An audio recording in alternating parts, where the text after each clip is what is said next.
This hour of the Costa Report is brought to you by IBM. Big data at the speed of business. Welcome to the Costa Report. I'm Rebecca Costa, and thank you for joining me for another 2 hours of Straight Talk Radio.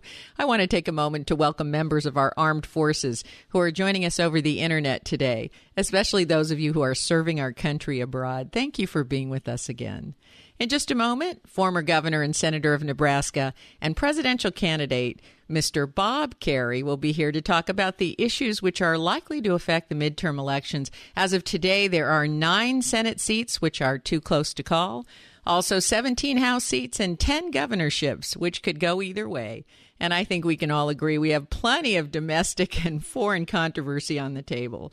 But before Mr. Kerry joins us, as is my custom each week, let me tell you a little about his background. Joseph Robert Kerry was born in Lincoln, Nebraska. He earned his degree in pharmacy from the University of Nebraska and shortly thereafter joined the Navy SEALs as an officer.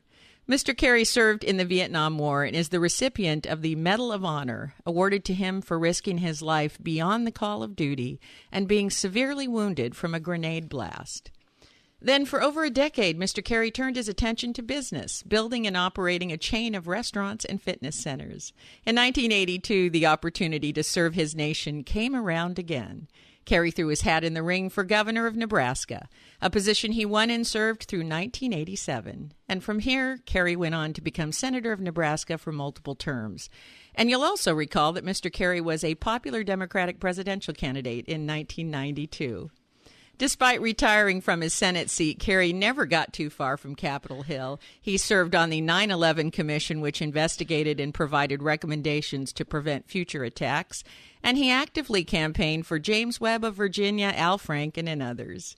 Mr. Kerry served as the president of the New School in New York City, where he doubled enrollment and was responsible for a major expansion in the school's curriculum and faculty.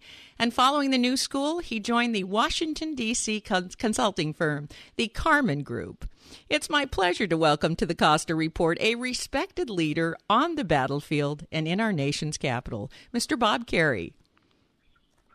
Thank you. Nice to be with you. Thank you for being with us today. We really appreciate you taking the time to speak with us. And if it's all right, I'd like to open the program by taking a look at how the midterm elections are shaping up. So let's start with the big picture and then work our way through some of the issues which may play a role in the results. Depending on which poll you believe, almost 8 out of 10 Americans disapprove of the job Congress is doing. So in your view, what's behind this disapproval, and how is that likely to affect these midterms? Well, I mean, there's a lot of reasons that, mostly it's that Congress has been struggling to get things done. Just got its first budget last year. It has been struggling to get immigration reform. It's had difficulties, on particularly on controversial issues. So, and my own view is it tends to reflect the divisions in the country more as much as the challenges that Congress face. But the big forces in any midterm election is that the party that's in power, in this case the Democratic Party, will tend to lose seats.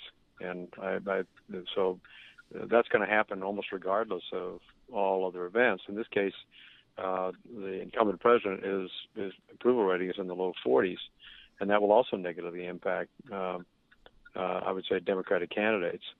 That said, if you ask me how to guess it, I think it's it could be 50-50, 51-49 either way. I think it's apt to be a relatively close election. Although, having been in these campaigns before, after Labor Day, lots of things can happen. You never know what's going to happen, and you could get a rush of Democratic voters to the polls. You could get a rush of Republican voters to the polls. It's really very difficult to predict it. Mm-hmm. The last thing I'd say is that the Citizens United and the McCutcheon decision has increased the amount of money.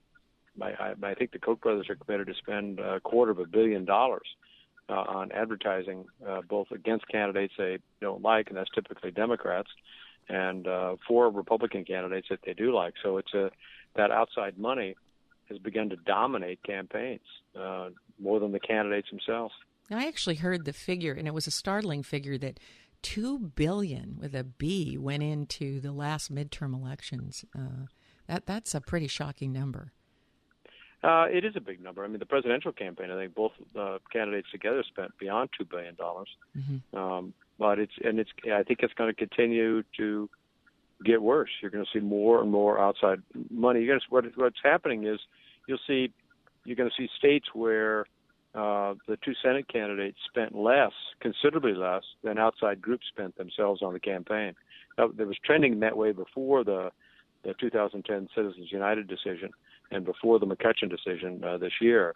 But this will unquestionably increase the size of outside money. And it's going to further, I think, cause citizens to be discouraged, if not cynical, about whether or not their vote matters. So I take it from what you've said that this is a case where the incumbents have a disadvantage. I would say they do have a disadvantage, although they always have an advantage in fundraising, and they always have an advantage just because they're the incumbent and have the capacity to cover the state and or the congressional district. So as an incumbent, you're especially if you're an incumbent Democrat, but even Republican incumbent. Mitch McConnell's having trouble in Kentucky because as an incumbent, you got to get things done. The voters are angry because nothing gets done, and oftentimes they get even angrier when you do something. You just saw it with John Boehner in the House trying to respond to this problem on the border created by a bill that passed unanimously in 2008 and signed by President Bush, wildly popular at the time, and it's created a problem. And there's a bipartisan effort to try to solve it, but the extremely conservative Republicans in the House said to John Boehner, no. And it'll probably have an impact on John Boehner when he runs when he faces the voters in Ohio as well. So voters, we tend, and I put myself now as a voter, we tend to, we want Congress to get things done, but we want it to get done in a perfect way. And what happens is so often in life, perfection becomes the enemy of the good. Yeah, well, according to the Gallup and Rasmussen polls, the president has a 54 to 55% approval rating, I guess. So those were the latest numbers today. The latest poll by The Economist reveals that 63% of the people surveyed feel that the country is on the absolutely wrong track. But a lot of experts claim that the problems that we're struggling with today have been kind of a long time in the making, and they're also much more complex. So, any Congress or any president would have a difficult go of it, wouldn't they? Yes, I think is absolutely true. First of all, the country, in general terms, is in very good shape. I mean, we are a stable democracy. Maybe the best way of seeing the kind of shape the country's in is that in 2013, American individual corporations and foundations gave away $413 billion. No other country, that's larger than the GDP of 85% of the nations on Earth. So Americans have a generosity, and that's just money. That's not the volunteer time that's given away is probably equal to that amount.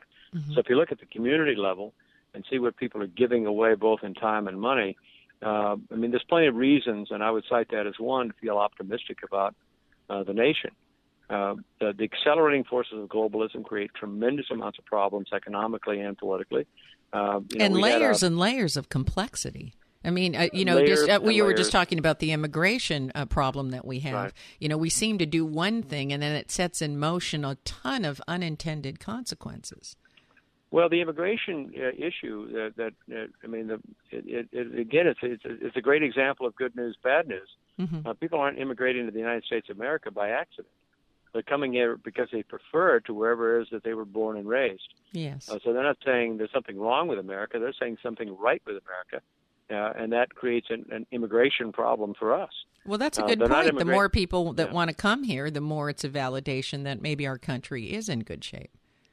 There's no document in greater demand in the world today than a U.S. visa. So I think it's a great sign of strength. It doesn't mean that we don't have problems, but it's always good to find something to feel optimistic about. Well, we have to take a short break, and when we come back, we're going to tackle some of the domestic and foreign issues which Americans are talking about. You're listening to the Costa Report.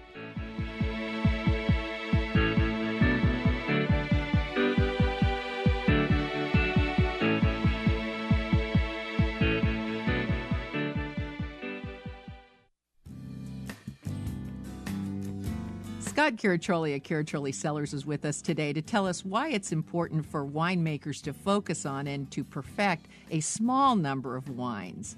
You know, really, because we wanted to do sparkling wine and do something different, and that's such a laborious process in being able to deliver that. Really focusing on just Chardonnay and just Pinot Noir and making 4 really distinct wines out of them. A Brut and a Brut Rosé in our sparkling package, and then a still wine Pinot Noir and Chardonnay. To find out more about Caraccioli wines, visit us at www.caraccioli-cellars.com or stop by our tasting room in downtown Carmel, California. That's Caraccioli Cellars, Caraccioli, Cellars, where you have to spell it to drink it.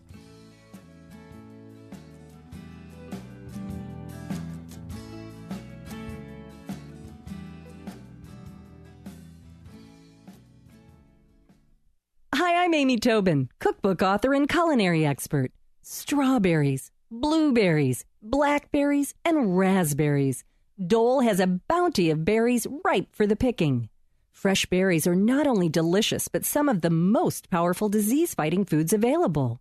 Researchers have found that berries have some of the highest antioxidant levels of any fresh fruits. So add a handful or 2 of your favorite berries to your next meal and enjoy their nutritional benefits and natural sweetness in all of your dishes, from salads to desserts and everything in between.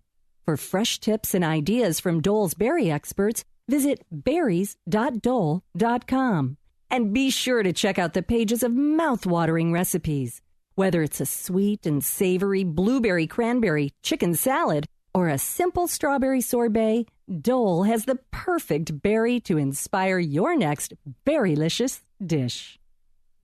Care from the Heart is a local family-owned business. Hello, my name is Jackie Tucker, owner of Care from the Heart. Our family has provided caregiving services in our community for over 18 years. Our doors are opened like an emergency room 24/7, where a dedicated team of case managers and home care aides will serve you with respect and dignity. I'm Dr. Dawn Motika. I have been using Care from the Heart for my patients for many years. I'm very happy with Jackie, and more importantly, I think that she does a great job in choosing people and coordinating the services well so that my patients get what they need when they need it. No complaints ever. When you or your loved one is in need of our care, please call area code 831-476-8316. Our website is carefromtheheart.net. That's .net. We are honored to serve you.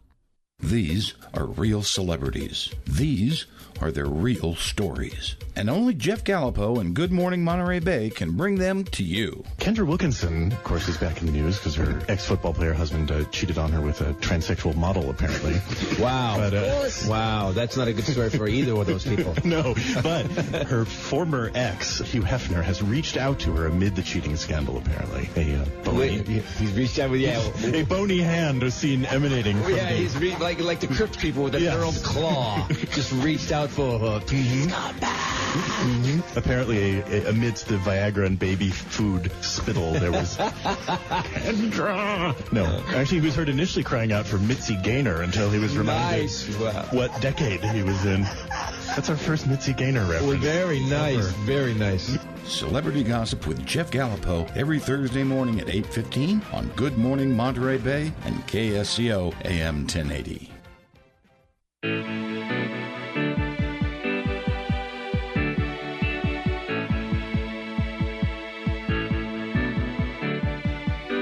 Welcome back to the Costa Report. I'm Rebecca Costa, and my guest today is former Governor and Senator of Nebraska, Mr. Bob Kerrey. And before the break, we were talking about the fact that one of the objective metrics we can use to determine how the United States is doing is the demand for visas to enter the country. And this, in turn, has created a major immigration challenge for us.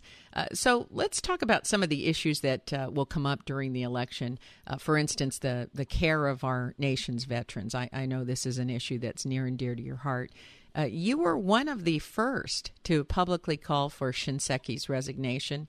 And having been a wounded veteran who went through many years of rehabilitation yourself, when the stories of falsified medical records and these other problems emerged, was this poor leadership, or was it a lack of necessary budgets and resources in your mind?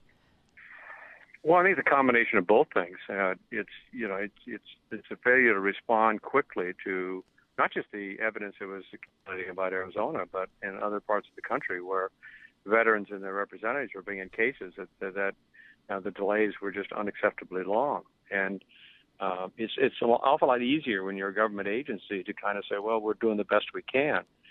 In this case, the best you can wasn't anywhere near good enough. So, and I do think it's a resource issue as well. So it's a combination of the two.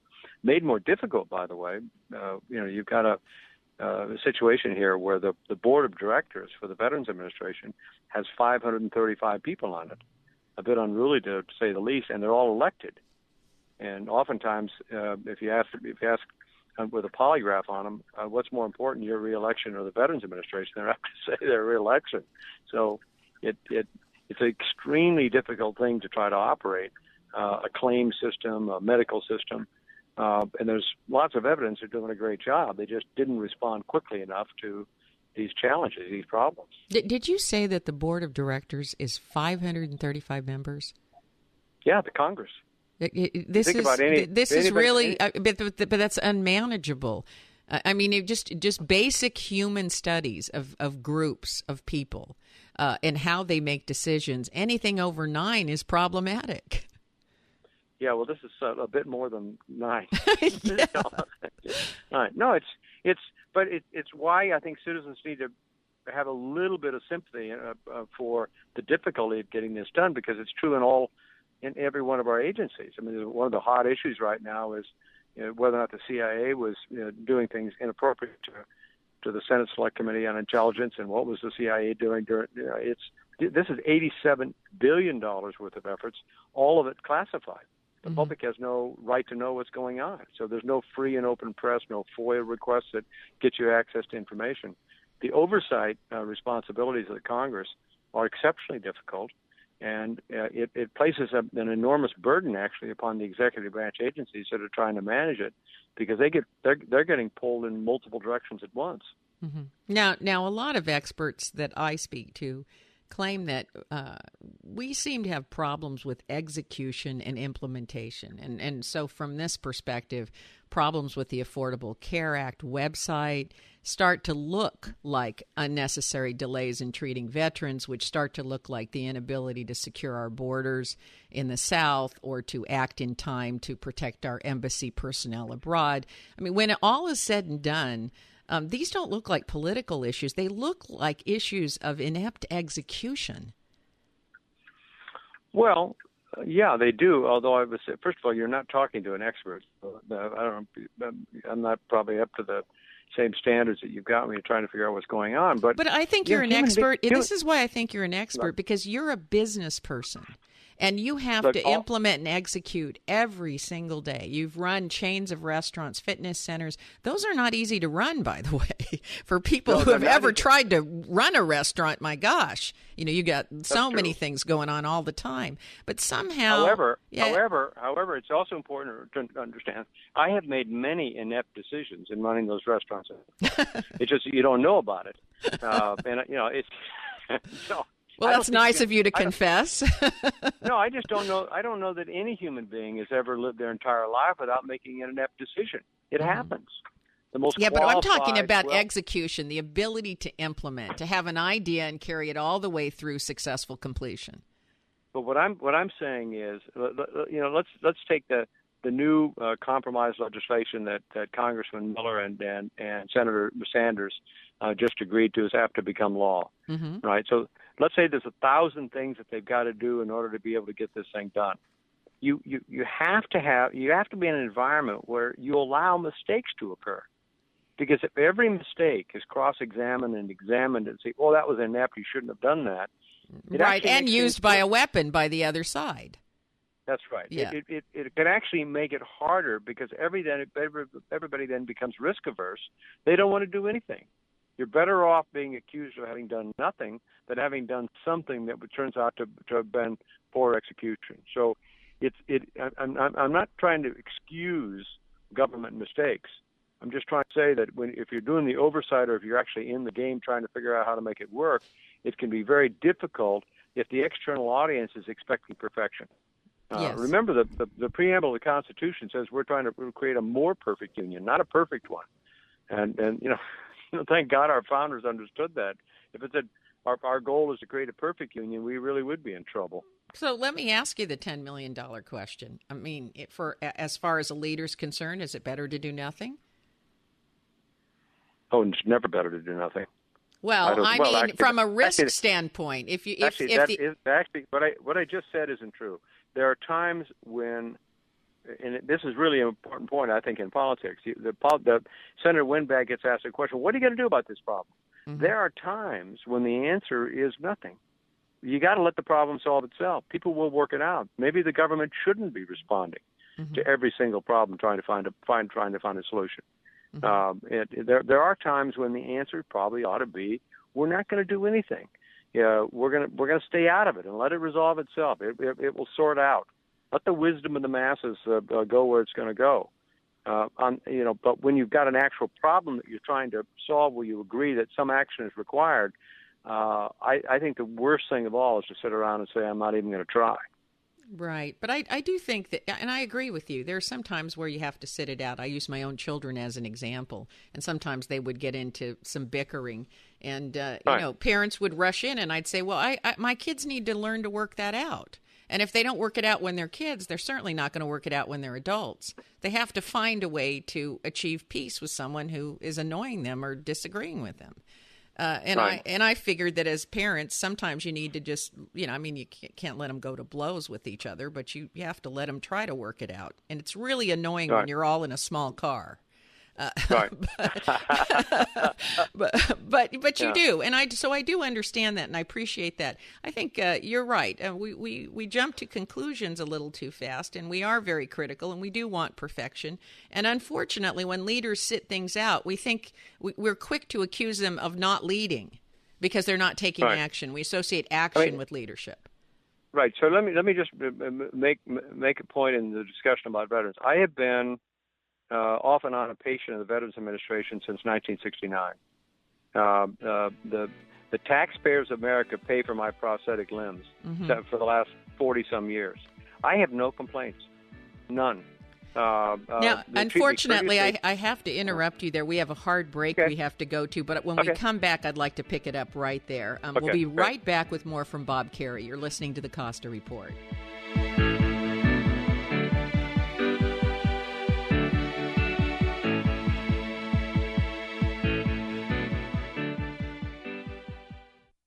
The crisis in the Ukraine is the latest global conflict to pit the United States against Vladimir Putin's Russia. While the Cold War may have ended, U.S.-Russia diplomacy is here to stay. Understanding this volatile new era is not easy. For many years, experts have been trying to explain Russia's new leadership, but cracking the inner circle has remained elusive until now. The American Program Bureau represents some of the most knowledgeable and prominent Russian insiders who are available to speak to your organization. Experts such as Mikhail Gorbachev, former leader of the Soviet Union and master architect of modern-day Russia; Vladimir Posner, the dean of Russian journalism; Andrei Kozyrev, the first foreign minister under Boris Yeltsin; and Pavel Palashchenko, chief advisor for 25 years to Gorbachev, are available to speak at your next event. No Speakers Bureau offers greater insights into how Russia impacts our economy, our world, and our lives. To schedule these esteemed leaders for your next event, contact the American Program Bureau at 800-225-4575 or apbspeakers.com. Hello again, it's Charlie from the Garden Company, your locally owned garden center. It's the season to relax and entertain outdoors, and we have some great ideas for enhancing the visual experience for you and your guests. We have awesome glazed ceramic pots in a wide range of colors and sizes that are perfect for herbs, succulents, bedding plants, or dwarf citrus. Or create your own miniature dream landscape with our broad array of fairy garden accessories.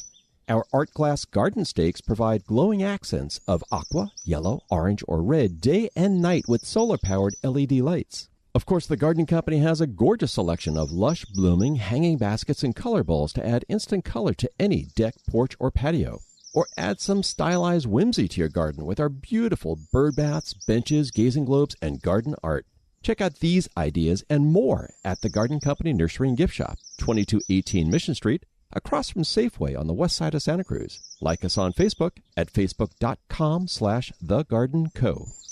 Hi, registered pharmacist Ben Fuchs here. I've been studying healthy bodies for 35 years, and what I've got to tell you may shock and surprise you, but if you listen up, it may change your life. Keratin, the hard protein that gives hooves and horns and feathers and scales and claws their tough, solid quality, is a critical component of human skin as well. In fact, the surface of our skin is in effect coated with a super thin layer of the tough, rigid substance. Finger and toenails are largely composed of keratin, and it's the same stuff that gives hair its fiber-like, resilient quality. The skin is composed of multiple layers. Skin cells, which are technically called keratin-oocytes, are born in the bottom layer of the skin, and they gradually rise to the top, becoming more and more filled with keratin. By the time a skin cell has made it from the bottom layer to the top layer, it is essentially filled with this protein to the point where it is actually nothing more than a little speck of hard keratin. Sometimes skin cells will make too much keratin, and you can end up with little hard bumps called milia or keratoses. Excessive keratin can also clog pores and cause acne lesions to form. If you have those tiny little bumps on the skin or you're dealing with troublesome pimples, one of the most functional ways to deal with the problem is to stabilize keratin production by using topical vitamin A, especially retinoic acid. It may help to apply a little apple cider vinegar or 10% solution of glycolic acid directly on the skin on a daily basis. And correcting fat malabsorption problems with supplemental digestive enzymes, probiotics,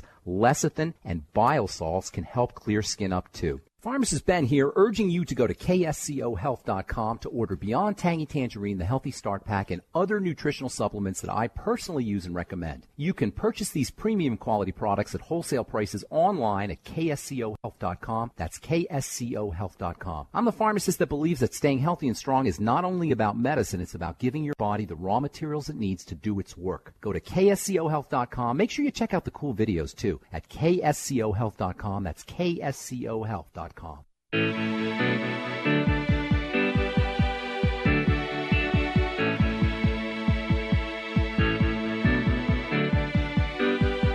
Welcome back to the Costa Report. I'm Rebecca Costa, and if you're just joining us, our guest today is Bob Kerry. And Senator, I apologize for having to go to a commercial break, but we're on a hard clock here, so please do finish the point that you were. Please do finish. Well, your point. Look. I want to. The point that I was making is that I was injured in 1969, and I've been a patient/customer of the Veterans Administration for all those years. I don't have a single complaint. They've been courteous, they've been responsive. I have never had a bad experience with the VA. Mm-hmm. And it must have broken your heart when you heard about the experiences that fellow soldiers were having. Yes. It does, and I know that there are real problems, and they're out there. All I'm saying is that it is important for us to acknowledge that there is a lot of successful execution going on by the men and women who are working in this agency. Mm-hmm. They are executing well, and one of the challenges that you always have in an organization is morale. And if all they hear are stories about how the VA is doing a lousy job, it has a negative impact on their morale. Yes. Because I personally think that culture in any organization is the most important thing. And I just wanted to say that because it may be that you've got employees of the VA that need to get a little bit of a boost at the moment. Mm-hmm. And it's hard work. I mean, day in and day out, you're really dealing with very difficult, not just physically difficult work, but emotional work. Yeah, no, it is. It particularly from these wars, Iraq and Afghanistan, you've got a lot of traumatic brain injury. You have multiple tours that have produced a very high fraction of post-traumatic stress and inclination to suicide and drug abuse. I mean, it's not just the veterans; it's their families you're dealing with also. Well, yeah. I mean, that's how I would define a veteran. If you're the wife, husband, son, daughter of somebody who's actually been in a combat theater. In my view, you're a veteran as well because you certainly have experienced the war in a different kind of way, but you've experienced it. Yes, very much so. Let's switch gears a little bit and turn our attention to foreign policy. Yeah. Okay. Yeah. I'd like to say a more cheerful topic, but I'm not. I don't know if it is more cheerful. You were known for your work on intelligence when you were on the Hill, so I'd like to know if you agree with our response to this latest outbreak between Israel and Hamas, and also the situation in the Ukraine. Well, look, first of all, Hamas is a terrorist organization. They don't recognize Israel's right to exist. Their objective is to destroy Israel as a nation state. That makes it, to put it mildly, difficult to get an agreement when they begin throwing rockets in at Israel. So I know that the images and the Israeli responses produce a very high number of civilian casualties, and it's horrible to watch. The destruction and the devastation to Gaza, but you've got a situation right now where it's in a lot of ways completely different than what it was 8 or 9 years ago. Countries that would normally react immediately to support Hamas is saying, Egypt, Jordan, Saudi Arabia is saying this is a terrorist organization. They're part of a radical Islamic movement that is a threat to us as well. And we understand why Israel's taken aggressive actions to make certain that this threat is eliminated. So it's a much different situation, and we understand that situation a little bit because we were attacked on the 11th of September 2001 by an Al Qaeda organization that didn't say, "Oh, gee, we killed 3,000 civilians. We're really sorry about that." That was their goal. That was their objective. That was their mission. And their only regret was the planes came in high, and they were trying to knock down the World Trade Center. They wanted to kill everybody in the Pentagon. So Americans got a firsthand taste of this, and I think as a consequence appreciate the difficulty of this battle. So you do agree with our response, the response the United States has had to this recent outbreak? Yeah, I don't think there's anything we can do to solve it. I mean, I think we've got to continue to encourage dialogue Egypt and Jordan and dialogue, but it's dialogue with I believe with Palestinian Authority, not a terrorist organization. Palestinian Authority recognizes Israel's right to exist. I'm sure they're mad as hell at Israel right now. They don't like what they see going on in Gaza. But when they can sit down at the table, they recognize that across the table as a nation state, they may prefer that Israel never was created in 1948. They may say that we were angry about that. But we don't begin by saying we want to wipe Israel from the face of the earth. And as a consequence, you can negotiate. Is the United States the appropriate mediator of that process? I don't think, unless until the parties are ready to negotiate, it's exceptionally difficult for the United States to be a mediator. My God, our presence matters. Our commitment to peace in the region matters. Our willingness to support, particularly those moderates that are trying to maintain order in their nation states. Again, I mentioned Jordan. I mentioned Egypt. Even Iraq today. That's where I think we do have an obligation to try to help the Iraqis select a prime minister that will restore the kind of non-sectarian nation state that was the objective to begin with. So I think, but it's there's a limit to how much we can do. If people are going to go to war with each other, and they're going to, and I think we may be looking at 20 to 50 years of sectarian violence between Shia and Sunni. That's a 1,400-year-old battle that's been going on, and I don't think we can resolve that conflict. Now, how about the situation in the Ukraine? Would you agree with our response to this point? I do agree with the response, although, the one criticism I have of the president in each one of these incidents is the first thing he does is take ground forces off the table. And it may be that you never want to put ground forces in. But if you take them, the ground forces happen to be the most effective thing that we've got. And if you take it off the table from the beginning and say we're only going to use drones and special ops, it does tend to encourage people that, and I think in this case, I think it does encourage Russia. Yeah, I don't understand why we have to announce that. Why don't we just keep that information to ourselves? Right. Look, we and this gets really hard for our leaders because the public, American public doesn't want to go to war, but there are times when military action early can prevent a disaster down the road. I mean, the best example is the 1930s. Americans didn't want to go to, they were against getting involved in the European conflict until we were attacked at Pearl Harbor. And then the Germans declared war on us. Otherwise, we never would have gotten involved. Mm-hmm. But we have a history of being very reactive. And then when we try to preempt something like we did in Iraq, then, it backfires on us. I mean, we went into Iraq as a preemptive move. And, just like you were saying that, if you try to fix something, you can get criticized just as much as taking no action. We just tend to wait until danger is upon our doorstep, and then we overreact.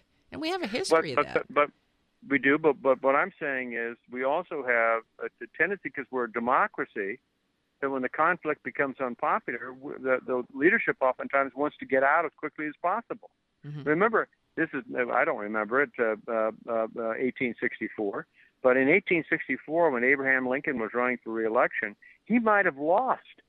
Were it not for Sherman taking Atlanta, because the Union democracy was tired of the damn war. They wanted to get out of it, and he said, "No, we got to press on to victory." But it's easier to amass public support if you're responding to a threat which has already occurred. That's the only point I would make is it's hard to amass any support for a threat that may occur but has not yet. That's always that always turns into a political debate. Okay, so 1864 is a bit too long of a reach. 1950 is not. Yes. When North Korea rolled into South Korea, President Truman said, "We're going to respond." And he can run for dog catcher in 1952. The war had become a toy. But you can't go to the 38th. You can't go to the 38th parallel, look south, and say that effort wasn't worth it. That's right. Well, we have to take another scheduled break, but stay right where you are. We'll be back after these important messages from our sponsors. You're listening to the Costa Report.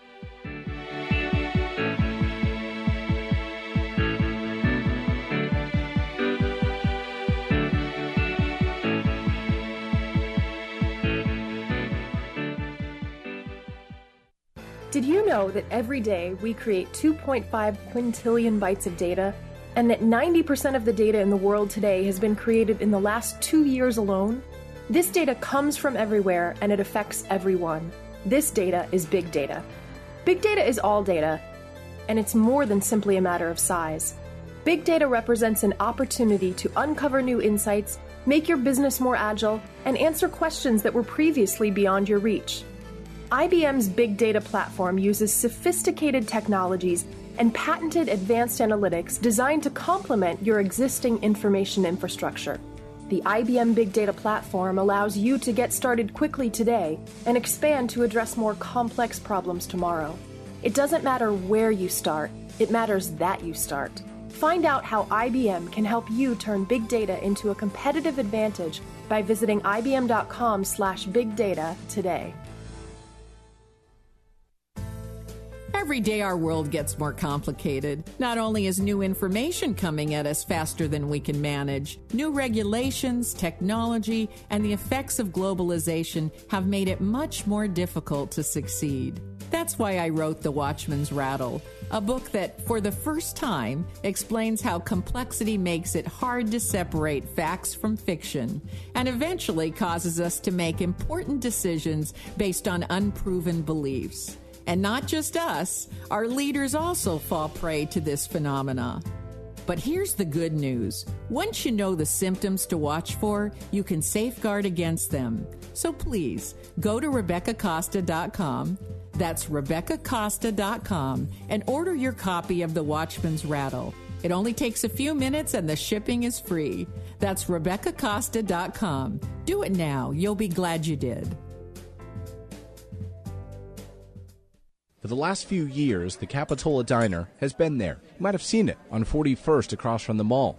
Well, a few years ago, the Capitola Diner was purchased by Pedro Salazar, and he has turned the place around. And he's done so in the place that matters most, the kitchen. Homemade salad dressing, tableside guacamole, and seafood delivered fresh from Stagnero's. Where's Pedro right now? He's in the kitchen, taking pride in every dish that comes out. The Capitola Diner, it looks the same, feels the same, but it doesn't taste the same. Holy smokes, look at that. Folks, Michael Olson here. It is a beautiful day down here in Watsonville. I'm at Marty Franich Ford Lincoln, and right here in front of me out on the lot is something new I've never seen before, and it is hot. Rocky, what is it? Michael, I'm excited to tell all the listeners that's the new Lincoln MKC. It's a new, smaller SUV with the Lincoln brand name on it, and it's got many, many class exclusive features such as an active shutter grille. It's got push-button shift.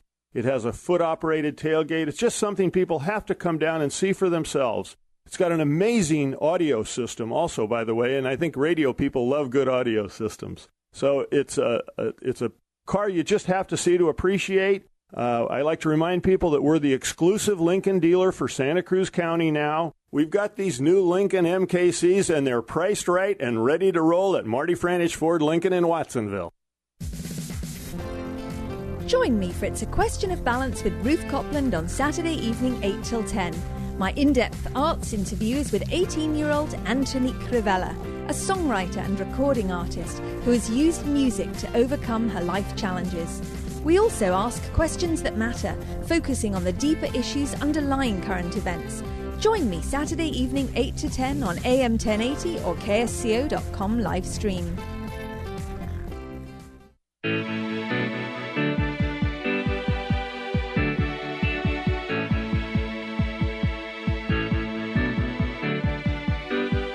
Welcome back to the Costa Report. I'm Rebecca Costa, and our guest today is Governor and Senator of Nebraska, Bob Kerrey. So let me ask you about some of these other issues, like the unanswered questions about Benghazi, the overreach by the IRS, the collection. Earlier you were mentioning the collection of metadata and other information by the NSA and CIA without warrants. And now we have this very, very visible immigration issue. In your view, what do you think are going to be the hot buttons in the midterm elections? Well, I think you probably hit them all. I think there's still a lot of economic anxiety that people worried about their jobs and their health care and their pensions, and so and I'd say worried about whether or not they're getting their money's worth with their taxes. So I would say it have to be sort of bread and butter economic issues that'll dominate the midterm, almost as it always does. I mean, we had a big decline in the stock market today. We've got good news in that we appear to be enjoying pretty strong economic growth. But if something negative happens out there in the world and all of a sudden our economy starts to contract again, that will be the number one issue. I think it's almost always true in elections that international issues, unless we're actually at war, and though we're still in Afghanistan and we still have significant threats around the world, I still think it's likely to be domestic issues, economic issues. Am I getting my money's worth for my taxes? That'll dominate the election. My schools working, all that sort of stuff. Along those lines, how is the economy in Nebraska? How's it doing? Well, it's just doing relatively well. I mean, the agriculture economy has been quite strong in the last 4 or 5 years. Commodity prices are down now. The cattle prices are strong, and that's the foundation of the Nebraska economy. It's it's only 4 or 5% are actually living on farms, so a quarter of the economy is dependent upon the transportation, storage, processing of food products. Mm-hmm. It's interesting. I travel all throughout the country. Literally every month I'm on a plane, going into some small towns and then larger urban areas. And I'm disturbed by the number of storefronts I see shut down, the small businesses shut down. I try to go down into Main Street and take a look, and there might be diners or shoe repair stores. I mean, they're closed. Well, those stores, those small businesses are operating on very small margins, and it doesn't take much in revenue changes to take you from, a 4 or 5% profit to 4 or 5% loss. And 4 or 5% loss, the bank's going to pull the loan. So it's not uncommon at all to see in areas, and you see it in Nebraska in some communities where the number of people on farms are declining. The purchasers are moving further away. Sometimes as a consequence of larger store operations like Walmart, et cetera, and it becomes harder to bring customers into your store. So, yeah, I think it connects to what we're talking about, that people feel anxious about whether or not they're going to have their job. There's a lot less job security today than, when I went in the military in 1965. People felt in 65, you go, you do your time, you come back, the job's still there, you work 40 years on the job, you got a pension, you got a health care for the rest of your life. Those days are basically over. And it does create a tremendous amount of economic anxiety and frustration. It's unsettling. We've got 80 million American citizens who are baby boomers that are reaching retirement age. That's almost a third of our population, and we're not going into retirement feeling at ease. Like, they used to call it the golden years. It doesn't feel like it's golden. It feels like fool's gold. Yeah, yes, it does. Yeah. Yes, it does. That's a good way to put it. It feels like, we put all that gold away, and when we pulled it out, it was fool's gold after all. Right. If there is a shift, let's say there's a shift toward a Republican majority in the House and Senate and in governorships across the country, is that, in your view, going to do much to alleviate the gridlock that we have? Well, it depends on what the issue is. If you're asking about comprehensive immigration reform, which I support, I think you've got to do something in a comprehensive way to clear this problem. And I, by the way, think the fact that people want to come to the United States and live is good news. It's been the strength of our country. Yes. We have to have a lot of people who are illegally, and we've got to figure out how to resolve that problem. And I think the problem that you have as a Republican is that you're in a primary, you got to move to the right, and I'm going to ship them all back to Mexico or Central America or wherever they came from, and that's an impossibility.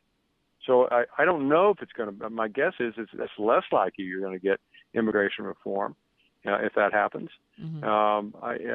So there are some issues, some of what we were talking about before, international issues, where there really isn't an answer.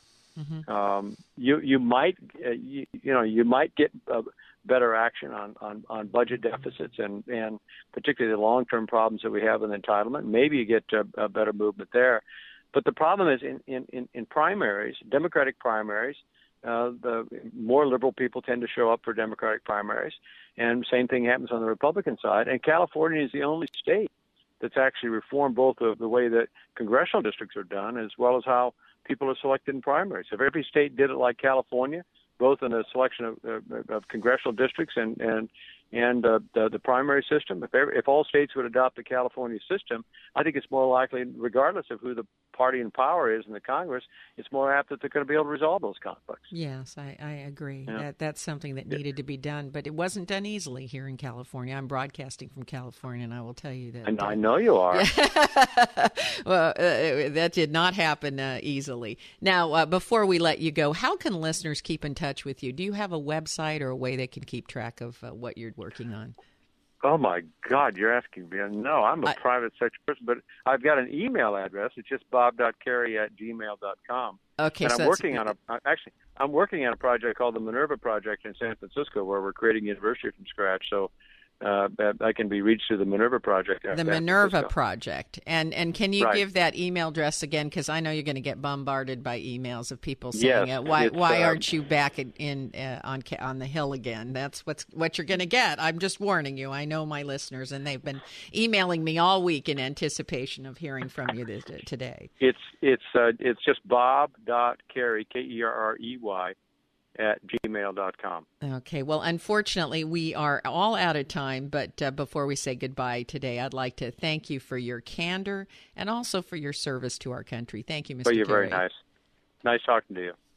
Bye, Rebecca. Bye-bye. I hope you'll come back soon. If your station is leaving us after this first hour and you have a question or a comment to make about our interview with Bob Kerry, you can email me at RebeccaCosta.com or drop me a note on Facebook, Twitter, LinkedIn, and let me know how you see the upcoming midterm elections. Recent polls indicate that almost 8 out of 10 Americans disapprove of the job that Congress is doing, and I wonder if that's going to give incumbents a disadvantage. What do you think? And by the way, if you missed the full interview with Bob Kerrey today or any of our other guests, remember you can download previous episodes of the Costa Report from our website, Apple iTunes, Podbean, and our YouTube channel. And while you're at our website, please take a moment to order your copy of The Watchman's Rattle. If you're wondering whether there's a connection between complexity and our ability to lead, well, this is the one book that shows how every great civilization eventually reaches a point when the complexity of their systems, their regulations, laws, and the problems they face become unmanageable. It happened to the Mayans, the Romans, the Khmer, Ming, the Egyptian empires, and it's happening to us today. Think of every collapse in human history as a reversal to simpler systems which we can understand and we can manage. And once you understand that pattern, then you know what to look for.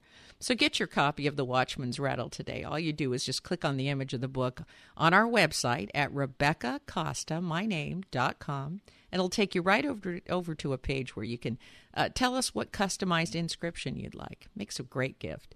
And you can get dedications if you're giving the book as a gift. So do it now. Get your copy of The Watchman's Rattle. 100% of the proceeds from the book go toward keeping the Costa Report on the air. So you not only get an enlightening book, but you also support excellent broadcasting, the kind of broadcasting that you heard today. And I have to say, and just as an additional note, since I have, I think, an extra 10 seconds here, don't I, Sam? I'm looking over at Sam, and he's saying, yes, you do. Go ahead. I just have to say I really enjoyed that interview with Bob Kerrey. He is one of those fellows that has never been afraid to cross the aisle either way if he thought that a program was logical, rational, and was good for the American people. And those leaders, as you know, are rare and hard to come by. My guest next week is former Secretary of the Interior in the Obama administration, Ken Salazar, who has become an unexpected advocate for building the Keystone Pipeline. Is there a way to turn the pipeline into a win for the environment? Find out when Ken Salazar joins us next week on the only news program which puts policy ahead of politics. Now stay tuned for another hour of Straight Talk Radio. You're listening to the Costa Report.